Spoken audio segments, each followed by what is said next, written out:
ช่วงนี้ก็รู้สึกว่าตัวเองเป็นค่อนข้างสีบวมๆแล้วก็รู้สึกว่าอ้วนๆแด่พี่น้องมื้อนี้ก็เลยแบบว่าจะมากินสลัดเด้อเมนูอาหารสวยเด้อนี่เด้อมื้อนี้ก็จะมีส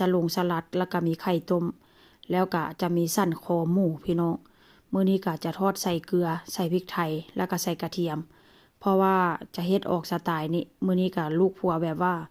บ่ต้องหมักใส่ซีอิ๊วก็ได้ว่าซั่นผัวก็บอกได้เฮ็ดออกสไตล์แบบว่าคนทางนี้ส่วนหลายเขาเจ้ากินเนาะ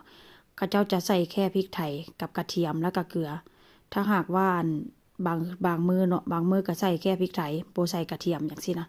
มื้อนี้ก็จะทอดแบบนี้เลยเด้อตั้งไฟเอาร้อนได้จักหน่อยแต่ว่าน้ำมันค่อนข้างจะหลายพี่น้องค่อยก็จะตักออกอยู่ดอกเพราะว่าคนทางนี้ส่วนหลายทอดเนื้อน้ำมันก็จะบ่ใส่หลายได้น้ำมันนี่ส่วนหลายบ้านค่อยนี่กินเป็นน้ำมันมะกอกเด้อพี่น้อง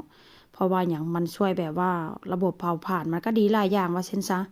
มื้อนี้ก็จะทอดประมาณนี้ ตั้งไฟร้อนๆแล้วก็เอาลงไปพี่น้องเพราะว่าอย่างอันเวลาเนื้อมันโดนความร้อนนะมันก็จะสุกไวว่าเช่นจะเนาะค่อยกะจะทอดแบบว่าบ่กรอบหลายเด้อถ้าหากว่าทอดกรอบๆนี่ลูกผัวก็บ่กินว่าเช่นจะ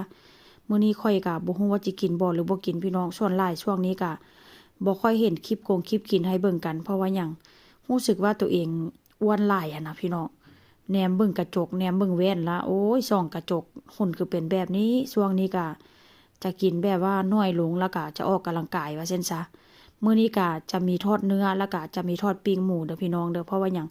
ลูกชายให้บ่ยอมกินทอดเนื้อทอดสันคอนะสันคอหมูนะนางจะกินปิ้งหมูก็เลยแบบว่าได้ทอด2อันว่าเช่นซะมื้อนี้ก็จะมี2อย่าง3อย่างนี่ล่ะพี่น้องแล้วอันนี้อันหลังจากที่แบบว่าก่อนหน้านี้ว่าเช่นซะเนาะจะเฮ็ดกับข้าวกับน้ำให้ลูกให้ผัวกินพวกเจ้าฮู้บ่ค่อยเฮ็ดหยังค่อยเฮ็ดอัน อีหยังก็ผักกาดดองพี่น้องเพราะว่าซื้อกะหล่ำมาซื้อมาตั้งแต่อาทิตย์ที่แล้วซื้อมากินอันกับข้าวปุ้นน้ำป่นแล้วมันยังเหลือหลายค่อยก็เลยแบบว่าเอากะหล่ำมาหั่นแล้วก็มาล้างน้ำออกหลายอยู่ได้ล้างน้ำแล้วก็มาคั่นใส่เกลือแล้วค่อยก็เอามาซาวใส่เกลือเนาะหลังจากล้างดีๆแล้วล้างหลายน้ำอยู่ได้อันล้างประมาณ3-4น้ำพู้นแหละว่าฉันจะเนาะหลังจากล้างเรียบร้อยแล้วค่อยก็เอามาซาวใส่เกลือแล้วก็มาใส่ข้าวเจ้าเด้อพี่น้องข้าวเหนียวก็มีแต่ว่าก็บ่ได้นึ่งว่าฉันจะเนาะซาวใส่ข้าวเจ้าอันแล้วก็ใส่กระเทียมที่ว่าเราตำหั่นน่ะแล้วก็แป้งนัวเกลือแค่นั้นเอง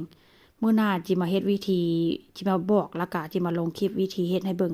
เพราะว่าย่านมันบ่เป็นเนาะเพราะว่าส้มกะหล่ำนี่บ่ค่อยได้เฮ็ดแต่ถ้าหากว่าเป็นส้มแบบว่าผักกาดดองเฮ็ดดุอยู่แต่ว่าส้มกะหล่ำนี่บ่ค่อยเฮ็ดปานใดเดี๋ยวเป็นแล้วจะเอามาให้เบิ่งอีกรอบเด้อ